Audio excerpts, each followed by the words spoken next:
Coming up next. Like seeing how many of my classmates that were graduating high school were going for 4-year degrees, and then seeing how much there was to offer in the job market for those degrees compared to a trade, it was like, maybe try something different. Welcome to the Job Talk Podcast, where we talk with people who love their jobs. Our guests open up about their challenges, surprises, and secrets to success in their industries. Through conversation, we explore their careers, past work experiences, and the education that got them to where they are now. Today's guest is Roy Tymko. Here's our job talk with a heavy equipment technician. Roy, thank you so much for coming on the show today.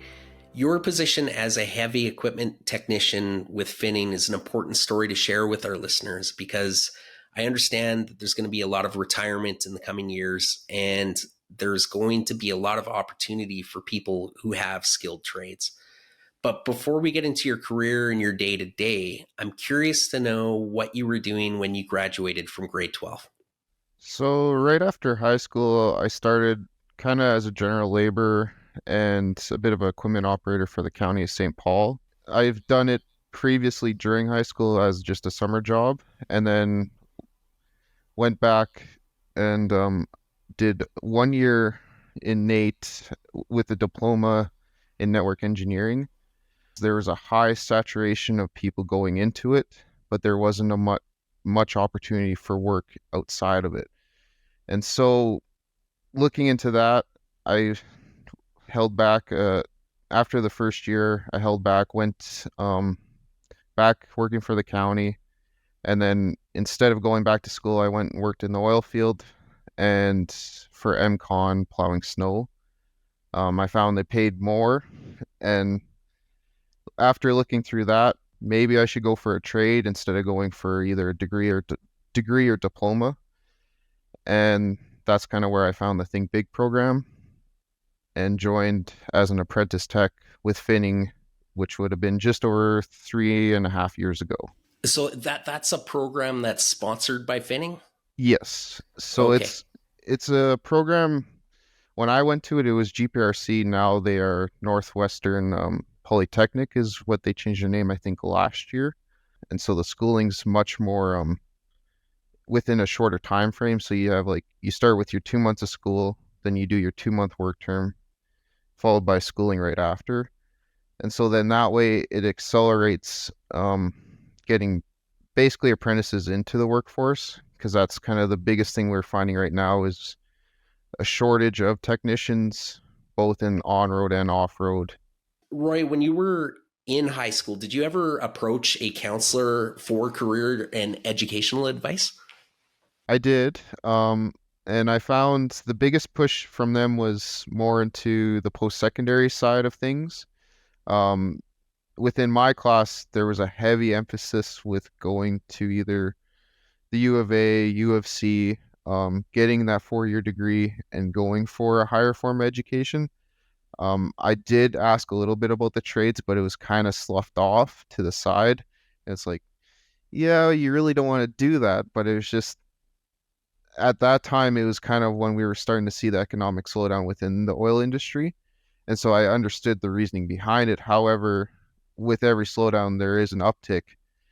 And so I took the advice, and that's why I went with the first year of the 2-year diploma within the network engineering. But after seeing what opportunities are lied in the trades, I kind of kicked myself for not just giving it a try, even as an entry level, just to see what it was more like. And so that's kind of the biggest thing I found within our high school system is I find it really likes to push work smart, not hard. But sometimes you want to work smart and hard at the same time. And I find a lot of opportunities that are within the blue collar work as well as white collar. And we need both if we want to keep things kind of moving ahead. Okay, so when you were leading up to your college experience, were you considering other skilled trades, or were you always aiming towards heavy equipment technician? I was thinking a little bit with either the other two would have been welding, because I did do in high school, a welding course, and a little bit into carpentry because that was another course I was offered in high school. I find some high schools offer some trades programs, which is really good because then it offers some other opportunities instead of your traditional 4-year degrees or 2-year diplomas. How did you enjoy your educational experience? I found it very, I just enjoyed the general hands-on approach to a lot of the schooling. The biggest other portion, I guess, would be the option with our work terms, we could go to different shops. Um, your traditional apprenticeship, you'd usually be stuck with one location. The other portion was getting the schooling done sooner rather than later, because I find the further you spread out, the more you put it off, and then you don't really want to complete it as soon as you'd like. And so that was another portion I enjoyed about it. So that was kind of the main things I enjoyed with the schooling. And what did you find the most challenging as you were studying and going through the program? Probably the biggest challenge would be within the start of the program. We'd have 1 2-month session followed by a work term session and then followed by another 2-month session. However, the schooling from that first 2 months and third 2 months combined into our first year exam. And so trying to retain some of the knowledge from that first 2 months was a bit difficult, but that's kind of, and just with the benefits of it being condensed, also the biggest downfall was always going back and forth between school and work. Your traditional, you do 10 months on the job and then 2 months at school. For finding somewhere to rent for both your work term and school terms can be a bit more challenging in that regard. So when you're going through your apprenticeship, are you an employee of Finning at this stage? Yes, you would be basically as soon as you start schooling, you'd be an employee of Finning. So can we talk about how you found your way to becoming an employee with Finning? It would have been in the summer of, I want to say it was 2021. And I was wondering, like, because I've seen other shops look for apprentices, but the biggest thing I find in this industry is most shops either want a 3rd year or a 4th year, but you still need to get your 1st and 2nd year. And so I'm like, well, how do a lot of these locations get their 1st and 2nd years? The Think Big program, it was just a Google search the one day I did, and I'm like, oh, okay. Then I applied for it, and that's kind of where I started off with the general application, followed by interview and all that into the program. Yeah, and in your job, what types of heavy equipment are you typically working on? It really depends which location and which site you're on. Anything from your skid steers all the way up to, I want to say, like your 777 haul trucks to 395 excavators, D11 dozers. And so it really, there's a lot of variety. There's also your component rebuild shops. You'll also have your power systems and your new equipment prep, as well as like your traditional repair and rebuild portion of the shop. And so within the shop, there's different sections that you can specialize in that you can kind of really gain a better skill set with. Okay. And how do you stay up to date with the latest trends and advancements in the industry? At the minimum, do 2 training courses a year. And so you'll have like your fundamental basics of all your S levels, electrical, hydraulics, engines, and powertrain. And then that follows into like your MEC, which is mechanical, electrical complications, as well as your specific product line. So then that's when you get into like either excavators, dozers, haul trucks, paving equipment. And once you fall within those product lines, that's kind of how you get as basically as much up to date. And the other biggest option or thing to help with it as well is just working on the equipment. Yeah, and is Finning supportive of your professional development? They have been really supportive. What I found is they're willing to move you around the shop. And so like when I first started this, because I'm with Calgary for just over a year and a half, I started on the new equipment prep. And so we did some base preps on dozers, excavators, and haul trucks. And then within about, I'd say a year after doing that, then I moved on towards the north shop, and that's where we'd get into the troubleshooting and rebuilds of machines. And so then that's kind of where you further develop that skill set. And then I guess the next option would be to going into the field and then doing field repairs and troubleshooting, or getting into the component shop and then taking apart and rebuilding individual components like your transmission, your engines, your torque converters, and then you get to know basically the fundamentals of how that individual component works within the machine. And then when you have something that does fail, you got a good idea of what to look for and what not to look for when you're troubleshooting and diagnosing a machine. What do you love most about your job? I think the biggest thing I love about my job is working and troubleshooting on a variety of different pieces within the Caterpillar lineup. I always, like when I was working with the county operating equipment, I always loved to just work with it, as well as eventually just see like what's the inner workings of that machine, to see if this failed, what was the reason, what can I do to further basically have a better understanding of what's going on behind the scenes of the machine, as well as the ability to work with my hands. I After seeing the year I did with the network engineering, I do enjoy working with computers, but I can't stand sitting in the office all day. And Yeah, so having the option to either go in the field or in the shop, I really enjoy. And the biggest thing that I really enjoy is the offering of a 7x7 shift. I enjoy that much more over a 5 and 2. I like the freedom that the time off it offers. And my dad's worked shift for probably the past 15 years, and it works really well hand in hand with the farm. And I found it works very well because it gives you both time to work with equipment that you enjoy, as well as doing things on your off time that you enjoy. yeah. And basically working together as a team within the shop to overcome challenges is another thing I love about the job, whether it's rebuilds or just general repairs. And so that's kind of the things I love about the job. Sure. And you touched on it a little bit. What are you finding to be some of the biggest challenges in your work? Some of the biggest challenges, probably the longer hours within the days. So with shift, it's a 12-hour day. Um, it takes a while to get used to, but it's still sometimes can be a very difficult thing to deal with.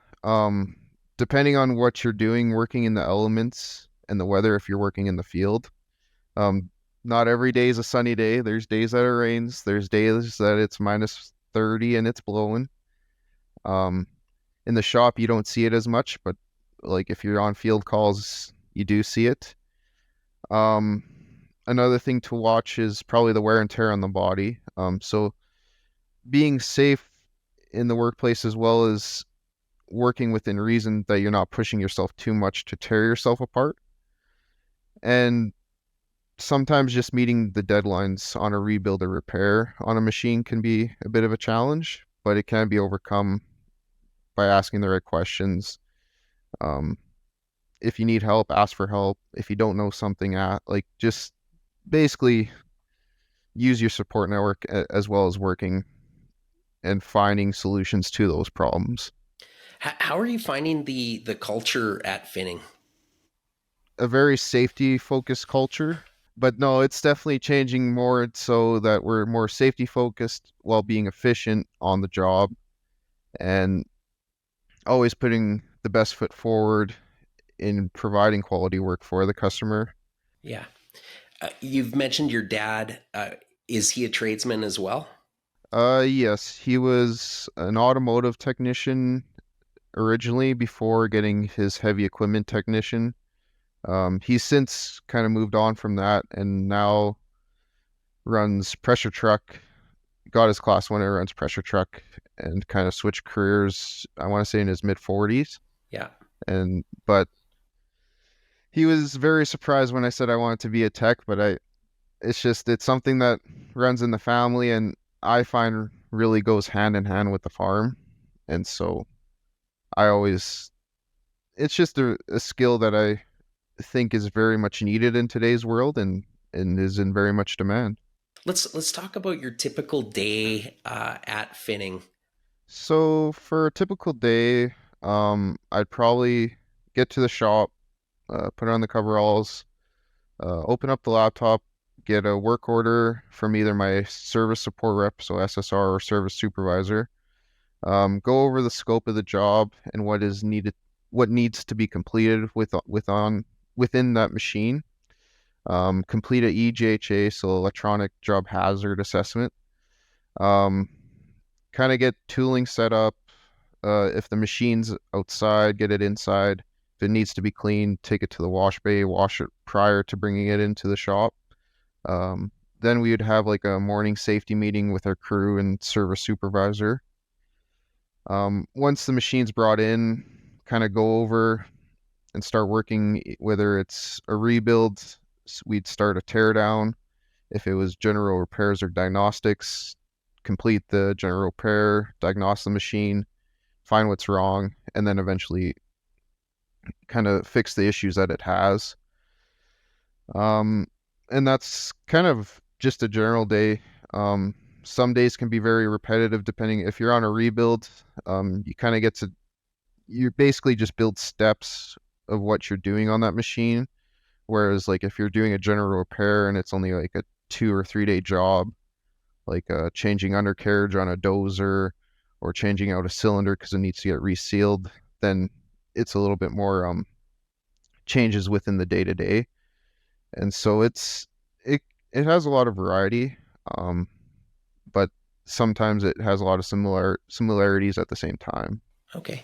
So you have alluded to it a little bit. The work-life balance. What do you like to do when you're away from Finning and having a career with Finning? Does it allow you to do the things that you like to do?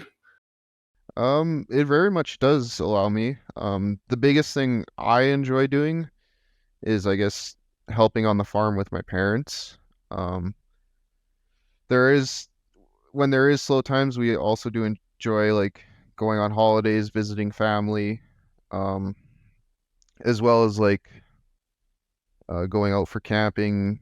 I enjoy personally to go because I with the enjoying equipment going to auctions when I do get a chance. But it does offer that, and I find that was a big selling point with choosing a career with fitting over some other shops is the option to have shift. What are some misconceptions out there about heavy equipment technicians?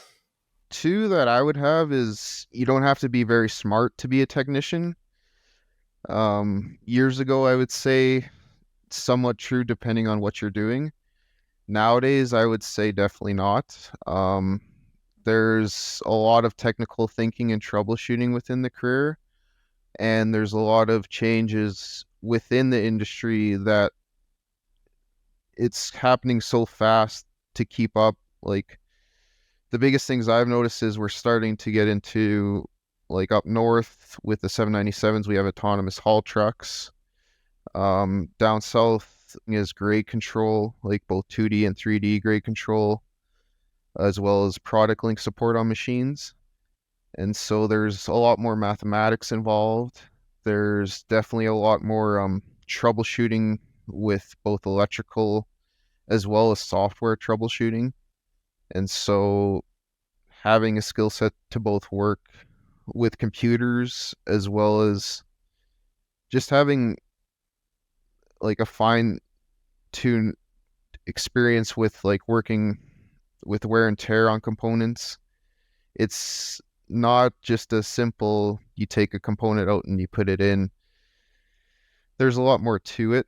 And so, and the other one would be you can't make a good living. Um, with such, with how much of a shortage there has been with tradespeople within um, a lot of the trades, the wages have really gone up. I find, if not double, some of the diploma type programs for wages.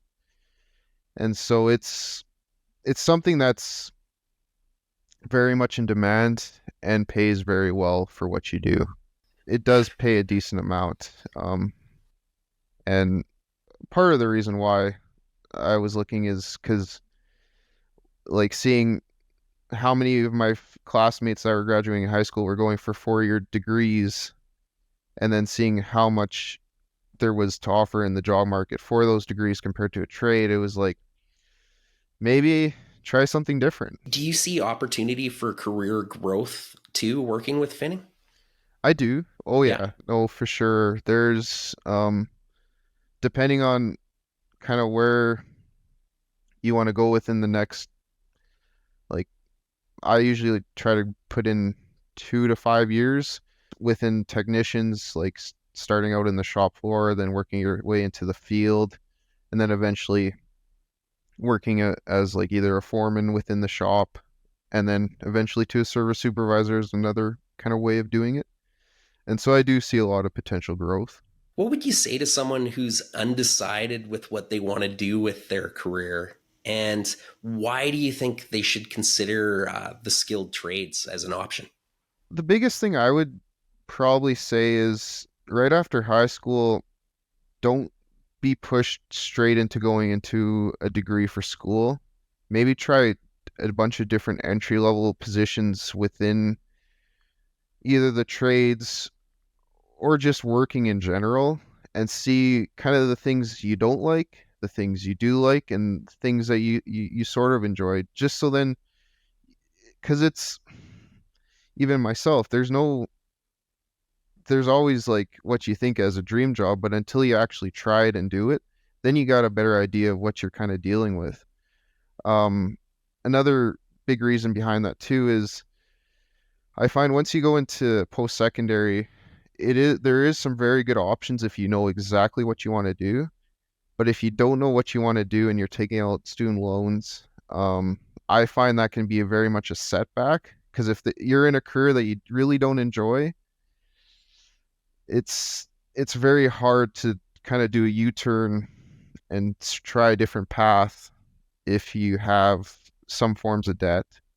And I find with the trades, especially now, a lot of them offer paid um, apprenticeships. They'll pay you to go through school, and that's something that I find is very huge and something to take advantage of if you find that niche that you really enjoy.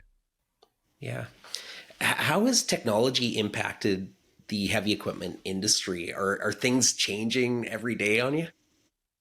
Yeah, I would say very quickly every day, but we're starting to see it really, really accelerate. I'd say within the past 5 years, grade control has really started to take over. We're starting to see a lot of the machines kind of go into that semi-autonomous mode. Also, like another big thing we're starting to see is remote controlled equipment, whether it's from just a simple kind of joystick setup that you have in your lap and then you're 50 feet from the machine, or you're set up in a trailer and you're 250 kilometers away from a machine with it running remote in kind of more hazardous environments. And so, no, the technology is definitely being pushed a lot and it's changing a lot of what we do. For sure. Has anything surprised you since, I guess, joining finning within your career? I guess the number of different specializations that you can do. Like I always thought with a mechanic, you kind of do it all and you're the run of the mill, and there still is some of that. But there definitely is a lot of specializations within the trade. Like if you're a hydraulic specialist, you're a specialist with troubleshooting electronics on a machine, rebuilding machines, a technology specialist, like dealing with grade control and sci tech and remote control portions of the industry, as well as autonomous. I find there's just a lot of different options that you can do as a tech, and different skill sets that you can learn that I thought wasn't really available. Roy, congratulations on getting into the skilled trades. I was a person when I graduated from high school, I had no idea what I wanted to do, and I wish I took a closer look at the trades. But it sounds like you have a great career, and thank you so much for coming on the podcast today to share some of your stories. No problem. And if anyone's interested, they're always recruiting with Think Big and always looking for more techs. For information about careers at Finning, please visit their website, finning.com/jobs. Thank you for tuning in to the Job Talk podcast. For more information, please visit us at thejobtalk.com. Our podcast music was created by our friend Mike Malone in Edmonton, Alberta, Canada.